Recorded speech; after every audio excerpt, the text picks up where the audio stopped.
All right, Rod Thornton, thank you so much All for right. being with me. I really appreciate it. Thank you for having me. I appreciate Oh, it. of very course, much. of course. He's in Houston. I'm just Oh, yeah. saying. Yeah. So first of all, we're going to tell people a little bit more about who you are because you have a fan base that people would truly envy. Okay. You do. You do. Okay. There are people who know your work, which is amazing. But first, let's go ahead and back up just a little bit and tell people a little bit more about who Rod is. Wow. That's a lot. Where are you originally from? Because I'm you weren't originally born from here. a small town called Fish Creek, Texas. It's up near College Station. It was one of the first black communities here in Texas from the 1800s. And I lived there with my grandparents on a farm, and we did all kind of agricultural work until I was around 13, 14. I love the way you put it, agricultural work. Yeah. What did you do? You like helped in the fields? We and actually all that, grew yes. food for the farmers market. We raised cattle, pigs, chickens, all that kind of stuff. It was a working farm.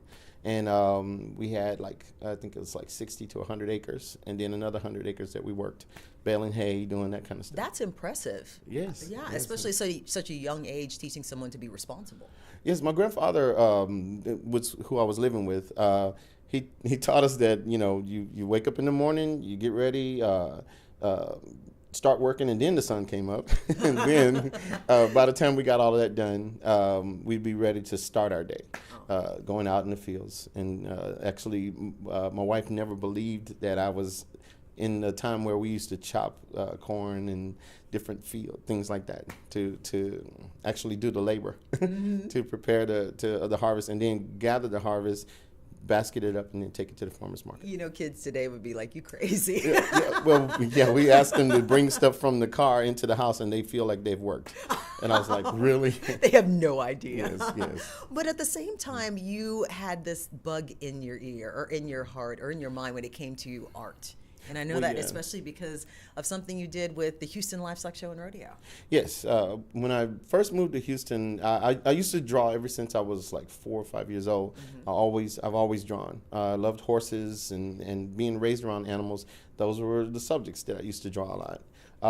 And then my greatest dream was flying airplanes. That's what I always wanted to do. But when I came to Houston, I entered the Houston Livestock Show and Rodeo, and I won at least, I think it was 4 years in a row, blue ribbon for art. For your art, for your drawings, because a lot of people don't realize that the rodeo is more than just, of course, the amazing competitions that they have. One of them is art show. They have an art show. And it's for students. It's for students to actually draw pictures of animals, cowboys, different things like this. So I think the first year I did horses, and then the next one was a cowboy driving some cattle, different things like that. And this is coming from, things you used to see growing up and all of that. Yes, too, and I right? always loved famous artists like Frederick Remington and Russell, and all of the Western paintings that they did. And I got a chance to see those when I came to Houston, so that was a great excitement for me. And it stuck with you even as you got older, correct? Yes, it did. Yes, it did. And I always admired Frank Frazetta when he did into fantasy art. So I always used to tell everybody, one day I'll be the next Frank Frazetta. Not trying to be him, but making an impression on people so that they would be inspired to do more art. That's wonderful. And as you continue to do your art, you're also doing more when it comes to the next level of your career. When you got older, you ended up becoming a firefighter. Am I correct? Yes, I was. I played music in Houston for years, and you're then a musician. You write songs too. I write songs, play guitar, bass, keyboards, and then I was a lead vocalist. And then I went to the Air Force for a few years. I was jet engine mechanic in there, and I left there and became a firefighter in 1990. And that was a whole nother journey in itself. But how did that happen? You just decided one day, hey, I'm a musician, I'm doing art and all of this in the Air Force. Hey, I'm going to be a firefighter. Well, no, it actually went a little different. It was I was a musician. In the 80s, things were kind of difficult as far as job-wise. Musicians were making money, but then I made a decision to go to the Air Force, and I went and served, and I was taking care of my 2 kids then, and right when I came out, we had the 3rd. And so when I came out, there was not a lot of jobs around town. I went worked for the Brown and Root and some other different companies, but I needed something more stable, and I applied for the fire department, and I got in, and it just, like I said, it was different. It was a lot different than other jobs. How many people would want to run into a burning building? But it's something that about helping people and being able to have the skill set to be able to help somebody, rescue somebody. And it's not about trying to be a hero, it's just trying to help. Right. And for 15 years, you were a firefighter. Yes, I did that. And 5 years in, I was in a really, really bad car accident. Shattered femur, separated shoulder, broken nose and cheek. Almost died 3 times. And then... Wait, I'm sorry. You almost died 3 times? Yes. And when they went to take me out of the ambulance, out of the truck, the truck had twisted around me. And the jack handle behind the seat pierced the back of my head here. Oh my God. And had not the steering wheel turned, it would have pierced through the skull. So it went through the skin. It held me in place. The steering wheel, instead of hitting me here, hit me here, and that's what broke the cheek. And so when they were taking me out, they had to stabilize me there. Then they did surgery for 9 hours trying to fix everything. And so, that was just an experience in itself. So, but the firefighters did really well. I was on military leave when I was injured, so. I'm a little in shock that you're just you're sitting here as if nothing ever happened. You just go through that. Oh yeah, this happened. And here he is. He's here. That is amazing. You were a walking miracle, basically.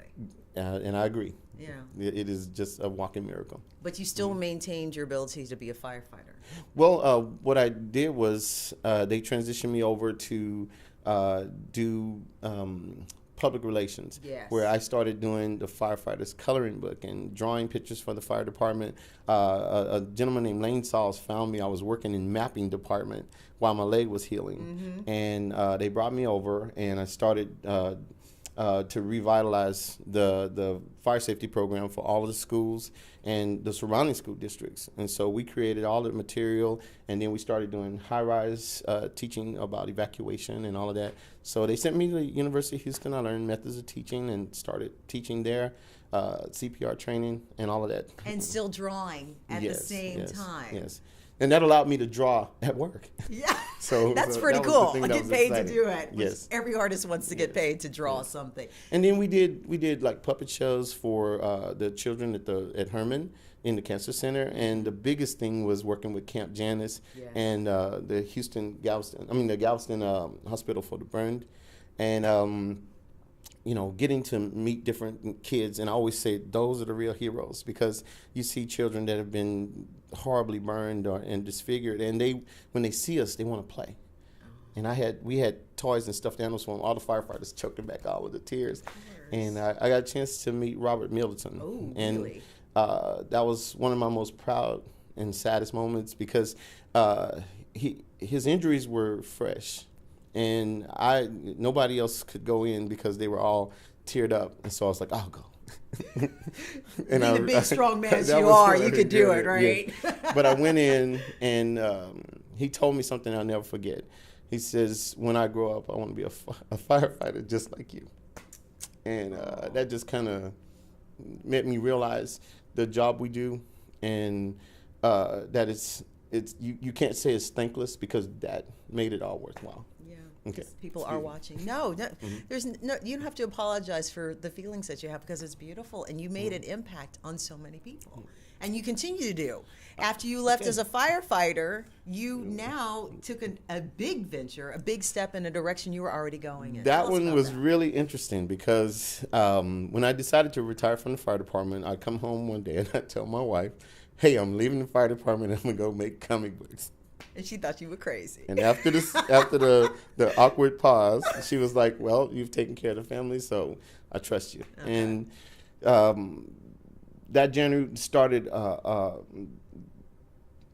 whole different section of my life that I couldn't have never imagined, to have a chance to go all over the world and do what I still love to do. I was always given the opportunity to continue to draw. Now, what is it called? What is your company My company called? is called Angel Comics, and we're working on the Angel Comics universe. It's an independent comic creator. We just got a chance to go to Dubai recently, and I got a great privilege to go over there and talk to everybody about being an independent comic creator in a major comic industry and still being able to survive. We create our own books, write our own stories, and I have actually a couple of writers from major companies that are working with me now. and Amanda McMurray from DC Comics. Yes. She's working with me in the talks with working with possibly Kevin Grievous. And just remember that. And, remember that. Remember yes. that. And she's coming on as editor to help make sure the stories flow and do everything they need to do, because I have a lot of information in here, and I'm constantly writing books, and she helps me to disseminate all the information. And John Foshi is another Yes. writer that works with me. Is there a possibility that this may be expanding even more, so not just the universe, but in when it comes to the media aspect of it? Well, yes, we're looking at putting together packages for to make presentations to like television shows or even animated movies and going into live action movies. We've talked with several companies about that. So it's as it is. It's always a journey to start that one. But we're looking to expand into not just comic books and graphics novels, but also like I said, animation and live action movies. Right. That's amazing. And not just with your company, but you've done so many other things with other companies as well, too. Yes, I had a great opportunity to do an issue of Ninja Turtles, number 63, with IDW. I also worked with a company called Red 5. I did a series of books called After Eden. Did 20 digital paintings for Aliens, the movie, over in Europe for a company called Boom Studios. And just had a chance to do a lot of different work. And that helped me to grow. I got a chance to meet a gentleman from, what is it? I'm trying to think about it. Legendary Pictures. I was in Boston, and I was showing my portfolio, and one of the gentlemen were like, well, you know, you're kind of old to be getting into comic books. And then when he saw the work, and he says, oh, I see why. So he gave me the interview, and I was thinking, oh, I'm set, I'm ready to go. And he's looked through the pages, and he said, great work, donuts. Yeah. And I was like, donuts? And he said, well, yeah, you have to make sure you do consistent work. And I see here that you didn't finish a part. And that round circle made me think of donuts. So you pulled me out of the picture. He said, but if you do this in 6 months, I can see you working for me. That's fantastic. So I went and learned sequential work. And from there, it's been constant education. Perfect. About the industry. Well, I've only got a couple more questions for you because I know you're short on time and all of that. But one thing I talk about when it comes to my show is about giving back and charity work. And I know you do that in spades. Can you tell me a little bit about why you think it's so important? What do you do? And encourage others to do the same? Well, I found that when I was with the fire department and after I left the fire department, I got to work with children or young people that had been incarcerated. And talking to the young men in some of these facilities, I found that there were some great artists that just didn't have an outlet, or they were caught up in their world and the different things. And I started talking to them about there's an option that you can take, which is to use your talent to further you, to get you further than where you are now. You don't have to go backwards. You can always move forward. And so I would always go there and talk with them about that at the Harris County Youth Detention Center. And also I donate artwork to the Shriners still. Even if I don't make a show like in Chicago or any other place that I go, if they support the Shriners, if I can't make it there for the art auction, I donate the piece, package it, ship it, and let them use it to actually gain, to help raise money for the Shriners. Yeah. And I do a lot of different things like that. And working with different ministries, helping to get shoes and clothing for kids in Honduras and some things like that. So I like doing anything that's going to help people to benefit. How would you encourage others to do some of that too? I would say just do it. If you find something that you're interested in, if you want to help children, there's many of great organizations, and you can go out and you can send money, or you can volunteer. That's where the greatest reward comes from, actually doing it yourself and being able to see the faces of the people that you're helping. That's lovely. Mm-hmm. And also the obvious question a lot of people may want to ask, being that you're one of few African Americans who are in this industry and is succeeding so well. What would you tell maybe other African American young children out there about succeeding and moving forward and accomplishing things too? Because you're a role model. Wow, okay. You are. Well, believe in yourself. And every time that you start to draw. Every time you take a chance, show somebody your work. Let them see what you're doing. Take critiques and take it as a critique to help you grow. And I always tell people, I can help you do something, but I can't help you do nothing. So do something about what you want to do. Actively get involved, find out about what you can do to further yourself in this industry, but educate yourself on how the industry works. Know how the money works, how the business end of it works, not just the art and not just the entertainment or being famous. Know how you can grow your business by educating yourself and excellence. I always strive for excellence, and some people say, well, you're trying to be a perfectionist, and I say, that's the goal. I love That's the goal. I love it. So fans can see you at Fandemic Tour this year, right, in September? Yes, they will. And Fandemic has given me a great opportunity to participate in them coming to Houston. I think it's going to be a great show. I love working with the people. I got a chance to meet them, and they gave me one of the greatest opportunities, which can be an opportunity for you as well.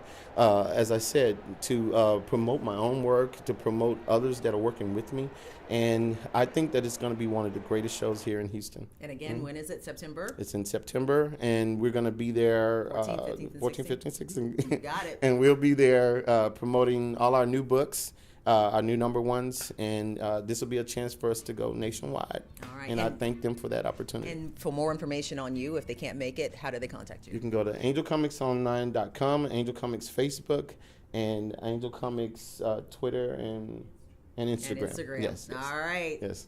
Rod, thank you so much. I really Thank you. appreciate it. Like I I said, you are a appreciate true role model. Oh, you have done a thank you. lot in your life, and you continue to do so much more. And I see just a path that continues to open doors for you. So congratulations. That's what I'm praying for. Thank you very much. All right. Thank Appreciate you.